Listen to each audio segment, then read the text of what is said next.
एक रात विक्रम और हर्षित बैठे हुए थे। हर्षित कह रहा था कि विक्रम भैया, मुझे भूतों की कहानी सुनाओ ना, जिससे मुझे डर भी लगेगा। ठीक है हर्षित, आज मैं तुझे कहानी सुनाने जा रहा हूँ। Begampur railway station. Railway station, हाँ, ये ऐसा स्टेशन है, वहाँ पर काफ़ी लोग को एक औरत दिख चुकी है। जो आज मैं तुझे पूरी बात पहले से बताऊंगा।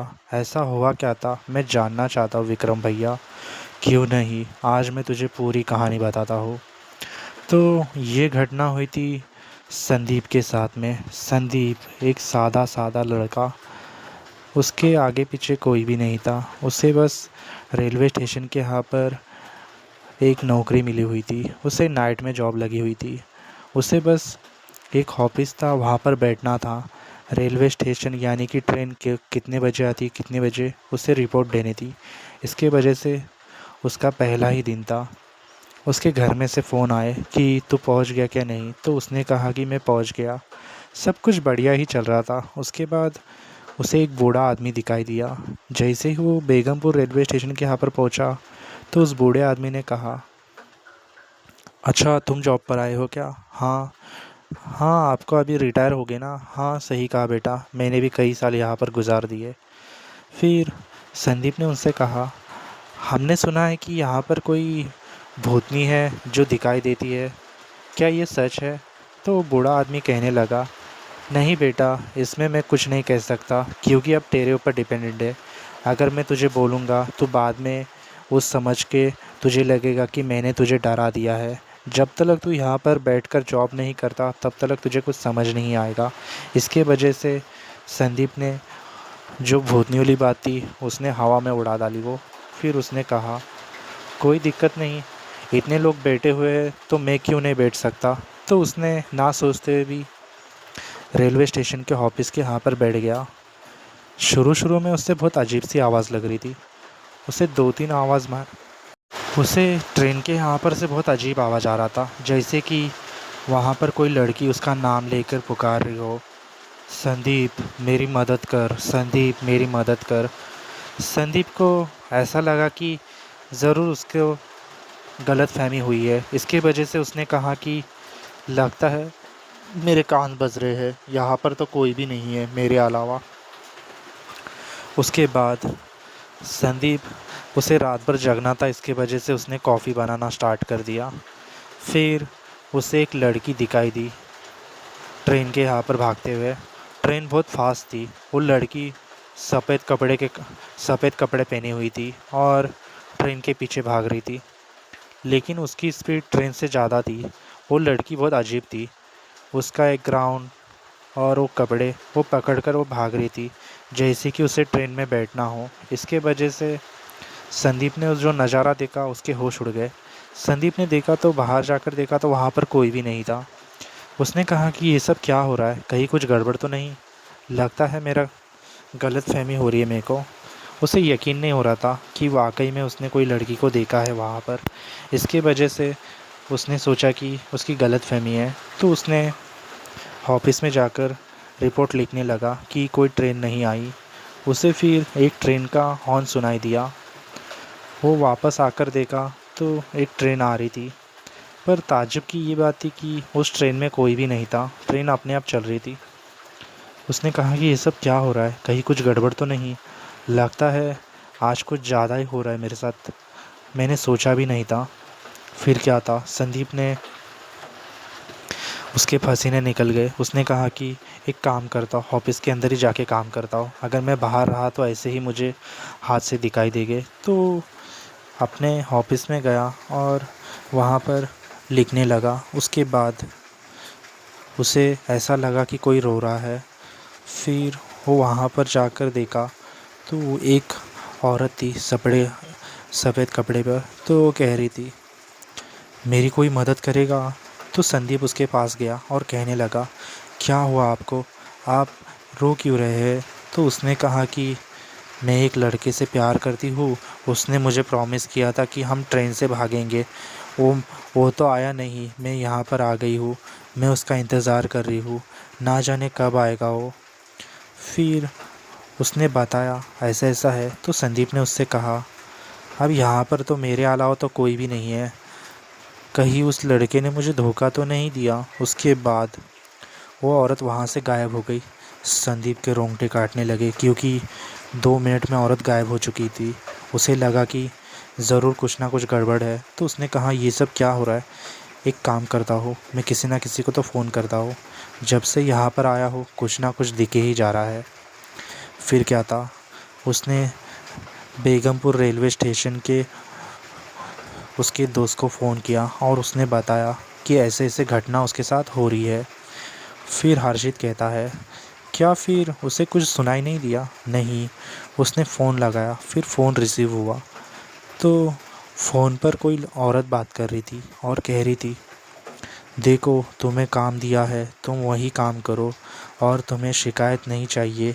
अगर तुम्हें काम करना ही नहीं है तो ऐसे शिकायत क्यों कर रहे हो? तो संदीप ने कहा, नहीं वाकई में बेगमपुर रेलवे स्टेशन के यहाँ पर कोई औरत है जो मुझे परेशान कर रही है। तो उसने कहा, ये सब तुम्हारा ड्रामा है, तुम्हें काम नहीं करना, इसके वजह से तुम भूत पिशाच की बात कर रहे हो। तो उसने कहा, ऐसा देखो मैं सुबह तक टाइम देती हूँ, अगर तुम वहाँ पर टिके रहे तो फिर तुम्हारी जॉब पक्की। संदीप ने कहा, क्या करूँ, अभी इन्हें समझा भी तो नहीं सकता। उसके बाद संदीप धीरे धीरे कॉफ़ी पीने लग गया, क्योंकि कॉफ़ी पीते उसके आँख नहीं लगेगी। इसकी वजह से उसने कहा कि क्यों ना मैं कॉफ़ी पी लेता हूँ, उससे कुछ मुझे नींद नहीं आएगी। फिर रात के 12:30 बज चुके थे। संदीप ने कहा, एक काम करता हूँ, ट्रेन की आवाज़ तो आ रही है, बाहर जाके रुकता हूँ, कहीं कुछ पैसेंजर छूट ना जाए। तो संदीप रेलवे स्टेशन यानी कि बेगमपुर रेलवे स्टेशन के यहाँ पर रुका।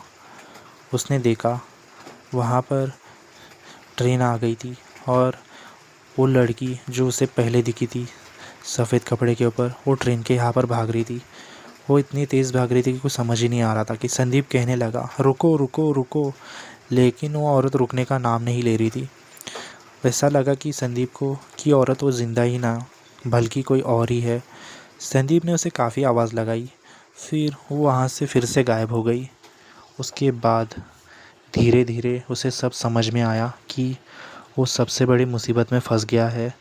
ये बेगमपुर रेलवे स्टेशन भूतिया है, उसे पता लग गया। फिर उसने कहा, अब क्या करूँ, रात के समय घर भी तो नहीं जा सकता, मेरे को यहाँ पर गाड़ियाँ भी नहीं है, इसकी वजह से मुझे यहीं रुकना होगा। फिर उसे वो औरत फिर से दिखाई देने लग गई। इस बार उसकी बच्ची भी साथ में थी, करीब 2-3 साल की बच्ची। वो उसने उसकी गोद में पकड़ी हुई थी और संदीप उसे देखकर हैरान हो गया। उसने कहा, साहब जी कुछ खाने के लिए दे दो ना, मुझे और मेरी बच्ची को भूख लगी है।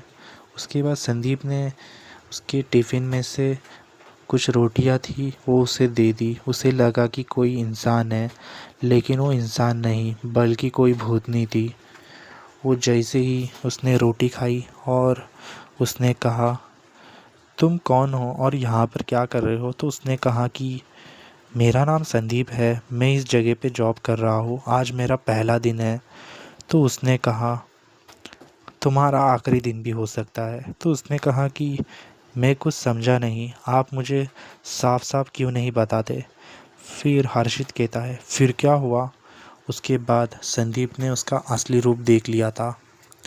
वो जैसे ही ट्रेन के ऊपर चढ़ी, उसका चेहरा सफ़ेद हो गया और उसके आंखों में से खून आने लग गया और कहने लगी, मेरा शिकार आ गया, अब मैं इसे छोड़ूंगी नहीं, वाकई में इसे खाने का मज़ा ही आ जाएगा। फिर उसने तेज़ नाखूनों से उसके हाथ और पैर खाने लग गई और ऐसा खा रही थी जैसे कभी उसे खाना मिला ही ना हो। इसी चक्कर में संदीप के होश उड़ गए। संदीप की चीखें सुनाई दे रही थी पर कोई उसे बचाने नहीं आया। इस तरह बेगमपुर रेलवे स्टेशन के यहाँ पर संदीप की मौत हो गई और उस बेगमपुर रेलवे स्टेशन के यहाँ पर सुबह होते ही उन लोग को पता चल गया कि उसी भूतनी ने उसे मारा होगा। पर वो भूतनी कौन है और वो बच्चा कौन था? हर्षित उससे पूछता है। संदीप की मौत होने के बाद तब से उस बेगमपुर रेलवे स्टेशन के यहाँ पर कोई गया ही ना हो, ऐसा लग रहा था। लेकिन आज भी वो भूतनी वही घूमती है। मैं कुछ समझा नहीं, आप मुझे पहले से बताइए ना बेगमपुर रेलवे स्टेशन का क्या कहानी है। ठीक है, मैं तुझे पहले से बताता हूँ। तो बेगमपुर रेलवे स्टेशन के यहाँ पर एक औरत थी और उसका बच्चा था। उन लोग ट्रेन में बैठे हुए थे। अचानक उनका पैर फिसला और वो बच्ची और उसकी माँ ट्रेन के पटरी के यहाँ पर गिर गए और उनकी ऑन द स्पॉट मौत हो गई। और जो जो कोई भी रात के समय बेगमपुर रेलवे स्टेशन के यहाँ पर जाता है तो उसकी बच्ची और वो लड़की उसे दिखाई देती है। जिस किसी की भी उसके ऊपर नज़र पड़ी तो वो दोनों मिलकर उसे मारना स्टार्ट करते हैं जब तक उसे जान ना जाए। फिर क्या था, जैसे ही उसने देखा ऐसा, धीरे धीरे उसके पसीने निकलने लग गए। फिर ये कहानी बहुत फैल गई। बेगमपुर रेलवे स्टेशन के यहाँ पर कोई भूतनी है जो किसी को भी काम करने नहीं देती, उसके पीछे ही लग जाती है और उसे जान से मार देती है। आज भी इसके बहुत किस्से हैं। पिछले कई दिनों से वो बेगमपुर रेलवे स्टेशन बंद पड़ा हुआ है। आज भी उन्हें सुनाई देता है कि कोई ट्रेन है रात के समय वहाँ पर घूमती है। किसी व्यक्ति ने उस ट्रेन के अंदर पैर रख दिया तो वो ट्रेन नॉन स्टॉप चले ही जाती है, लेकिन वो मंजिल तक कभी नहीं पहुँचाती। इसके वजह से काफ़ी लोग बेगमपुर रेलवे स्टेशन के बारे में सुनकर हैरान हो गए हैं। आज भी उन्हें लगता है वो भूतनी उनके मारने के इंतज़ार में वही बैठी हुई है। तो हर्षित, तुझे कहानी कैसी लगी? काफ़ी अच्छी कहानी थी, मुझे पसंद आ गई। ऐसी कहानी आप अच्छी सुनाते हो। तो दोस्तों, आपका फेवरेट पार्ट कौन सा था मुझे कमेंट्स में बता सकते हैं आप। और क्या आपके पास भी ऐसी डरावनी कहानी है? अगर होगी तो मैं आप सबके सामने लाने की ज़रूर कोशिश करूँगा। तो देर किस बात की है, सपोर्ट करो और लाइक करो और सब्सक्राइब कर दो। दोस्तों, आजकल लाइक बहुत कम आ रहे हैं। आप सबके सपोर्ट की हमें ज़रूरत है। सपोर्ट करो हमें ताकि हम ऐसी डरावनी कहानियाँ आप सबके लिए बनाते रहेंगे। और ये कहानी सच्ची है। लाइक करना ना भूलें, सब्सक्राइब ज़रूर करना ताकि मैं ऐसी नई नई कहानियाँ आप सबके लिए बनाता रहूँगा। मिलते हैं दोस्तों ऐसी ही डरावनी कहानी में।